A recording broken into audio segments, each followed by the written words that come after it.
विश्वानि देव सवितर्दुरितानि परासो वा यद्भद्रं तन्न आसो वा। ॐ शान्तिः शान्तिः शान्तिः। जब कोई आरंभ में काम किया जाता है तो इतना बढ़िया नहीं होता, और धीरे धीरे अभ्यास करके उस काम को अच्छा बनाया जाता है। तो आपका प्रयास बहुत अच्छा है, बहुत सराहनीय है। हमारी सभा की शुरुआत भी इसी प्रकार से हो रही थी।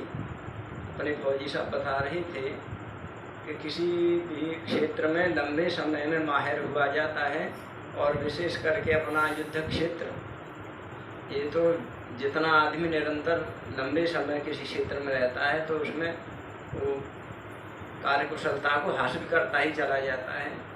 और कई जानकारी बड़ी ऐसी लगी, जैसे नए नए हथियार आ जाते हैं तो नए हथियार सीखने में कितना समय लगता है, और उसको सिखा करके बाहर कर दिया या फिर अगला आदमी तैयार करने में कितना खर्चा आता है। एक तो सीखने में कितना समय लगता है और दूसरा सीखने में कितना खर्चा होता है। दो बात ये बड़ी आज समझ में आई। जैसा एक हथियार के बारे में बताया गया, अब मान लो आपको कोई ट्रेनिंग दी गई, आपको राइफल चलाना ही सिखाया गया, तो फायरिंग करना तो करवाना ही पड़ेगा। अब फायरिंग करवाना पड़ेगा तो 70-80 रुपये का तो तब आया करता था, अब इतने का होगा जो उसका कारतूस होता है, या वो राइफल वाले कुछ और बोलते हैं,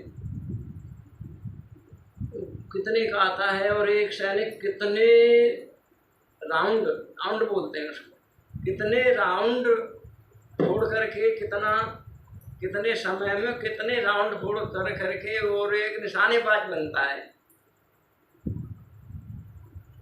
और जब निशानेबाज बना तब कहती बाहर हो जा। फिर दूसरा आया, उस पर इतने पैसे खर्च किए, इतने राउंड, इतना समय शक्ति लगा, और फिर बाहर। तो ये चीज़ बड़ी अच्छी समझ में आई है फौजी साहब जी के माध्यम से। और हम भी विचार करते हैं, आप अपने ऊपर सारे के सारे लोग विचार करोगे तो आपको बहुत अच्छा लगेगा।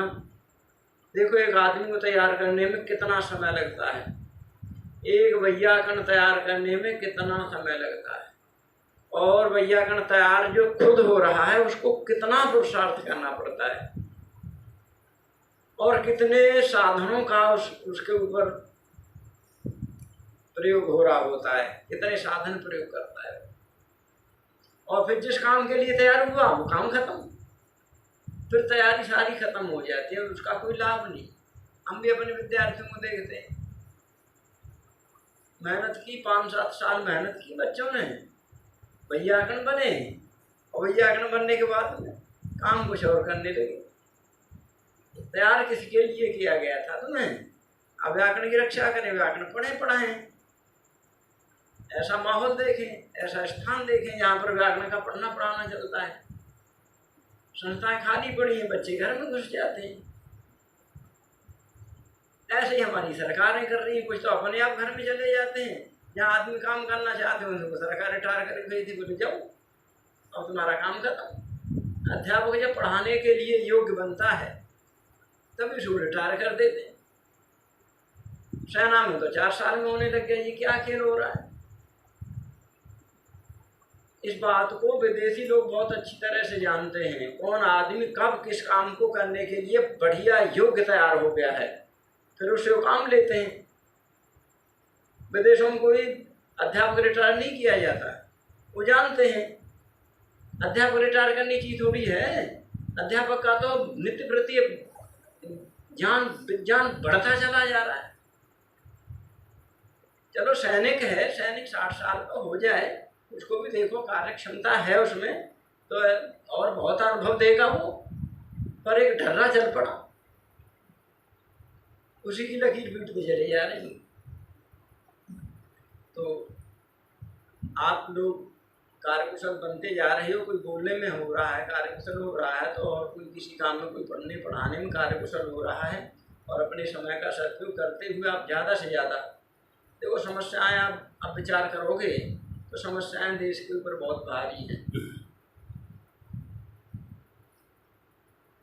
और जनता तो इतनी मूर्ख हो गई है, आप एक आदमी को समझाए कि छोटी सी बात समझाने के लिए चलोगे ना, कितना समय उस पर आपको, कितनी शक्ति और कितनी आपको उस पर अपनी कलाएं प्रदर्शित करनी पड़ेंगी। आदमी गला टूट ना जाए, प्रेम पूर्वक अंदर से हाथ लगा करके, उसको हाथ लगाने मतलब दया कृपा, तब जा करके एक आदमी को भी तैयार कर लिया तो समझ लो बहुत, पूरे जीवन में एक आदमी तैयार हो गया, बस बहुत बड़ी बात है।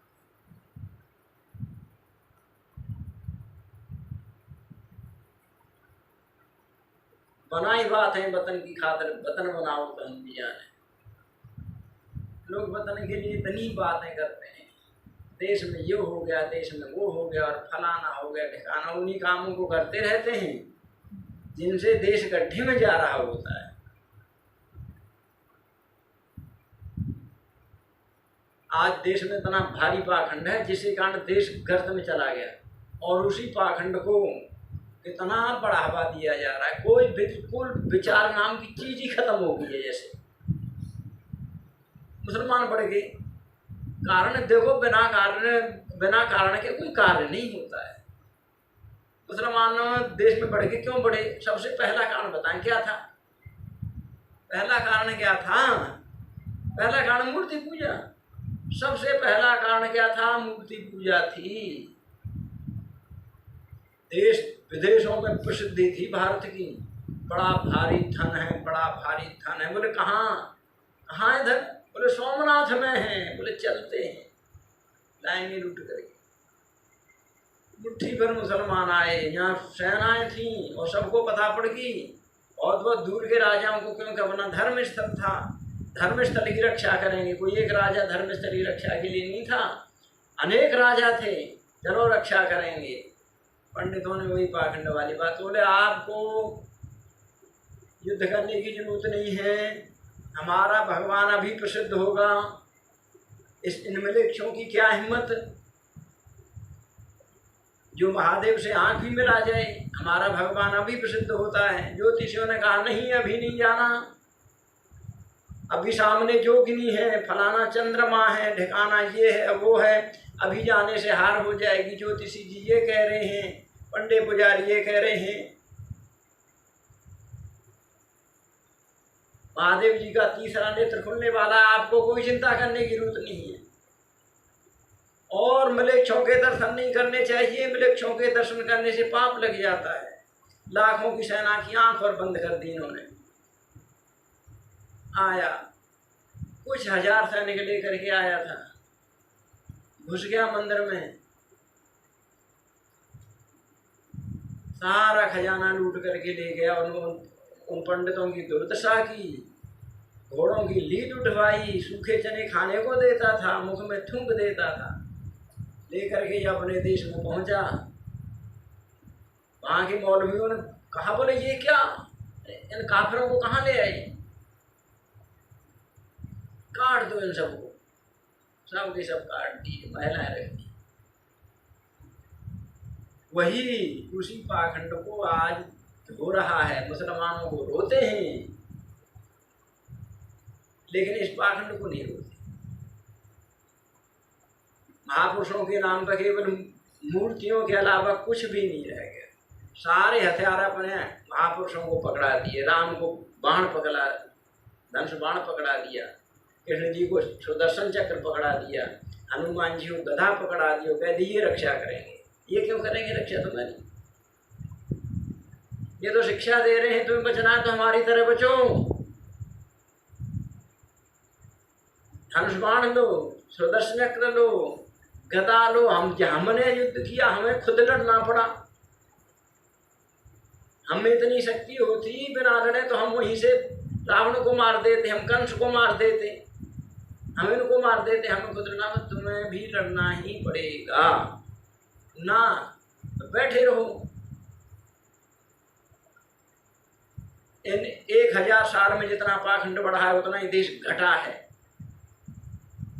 पाकिस्तान बन गया, बांग्लादेश बन गया, जम्मू कश्मीर में क्या हाहाकार हो रहे हैं, पाखंड में मस्त हो रहे हैं। ईश्वर आएगा तुम्हारी रक्षा करेगा, बस होगी रक्षा तुम्हारी। अवतार होंगे, इन पर कुछ नहीं, एक अक्षर नहीं आता वेद के मामले में। वो कह रहे हैं कि अवतार होगा, वो नहीं अवतार तुम्हारे अब तक तो हुए नहीं। तुम्हारा जहाँ राम का जन्म हुआ, राम बड़े हमारे पूजनीय महापुरुष हैं, हम उनका अनुकरण करते हैं। वो गाय पालते थे, हम गाय पालते हैं। दोनों समय हवन करते थे, हम दोनों हवन करते हैं। वो वेद पढ़ते थे, हम वेद पढ़ते हैं। पर तुम जिसको मूर्ति को लिए बैठे हो ना, वो नहीं, उसके नाम पे तो तुम मुट्ठी भर तो वैसे रह गए और बैठे रहियो ऐसे ही। तो देश को कुछ बचाना है, बर्बादी से बचाना है, तो सबसे पहला जो पाखंड है, अपने पाखंड को दूर करो।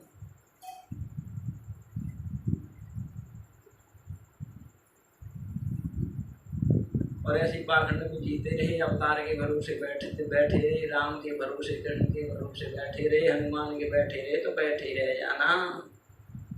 स्वामी दयानंद सत्यार्थ प्रकाश में लिखते हैं कि आज तुम इनका अपनी रक्षा करवा रहे हो, तुम्हारी रक्षा करेंगे। कुछ दिन बाद आप क्या कहोगे इनको? बोले हमारी खेती कर दो, हमारे मकान में झाड़ू लगा दो, हमारे कपड़े धो दो, हमें भोजन बना के। फिर ऐसे ऐसी तुम प्रार्थना करने लग जाओगे। तो ये प्रार्थना मान्य नहीं होगी तुम्हारी। प्रार्थना मान्य तो वो होती है जो ईश्वर हमारे अवगुणों को दूर करो, और आप भी मेहनत करो दिन रात अवगुणों को दूर करने के लिए, हमारे अंदर वीरता भरो। तो ये बातें तो मान्य होंगी। तुम यूँ हमारा सब काम कर दो, लल्लू बल्लू, हम यूँ बैठे रहे हाथ पैर धरें। आज जितने धर्मगुरु कोई ये उपदेश नहीं करता अपने महापुरुषों के मारे पर चलो ना, तुम कुछ भी करो वही रक्षा होगी। धार्मिक बने बैठे, धर्म का सवेरे से शाम तक एक भी काम धर्म का नहीं करते, तो बहुत बढ़िया है।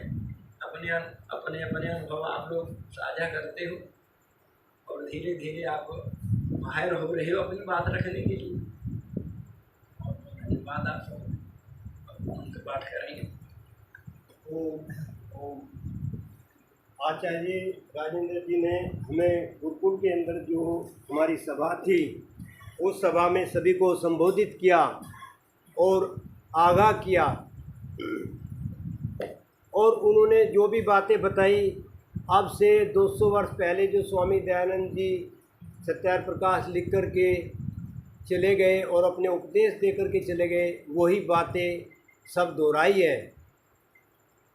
और उस दोहराने का सिर्फ एक ही तात्पर्य है कि जो हमारी सनातन की संतानें हैं वो उसको समझे, उस बातों को समझे और सही दुश्मन को पहचाने।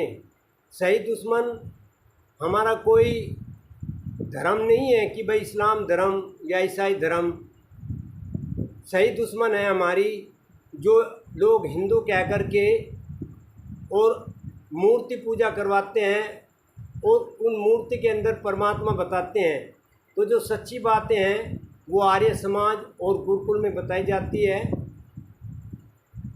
इस वीडियो के माध्यम से ये वीडियो जो भी इसको देखता है और अपने विचार उस पर रख सकता है, मैं सभी से ये अनुरोध करूँगा कि इसको देख करके वीडियो को शेयर करें और कमेंट करें। ओम शांति।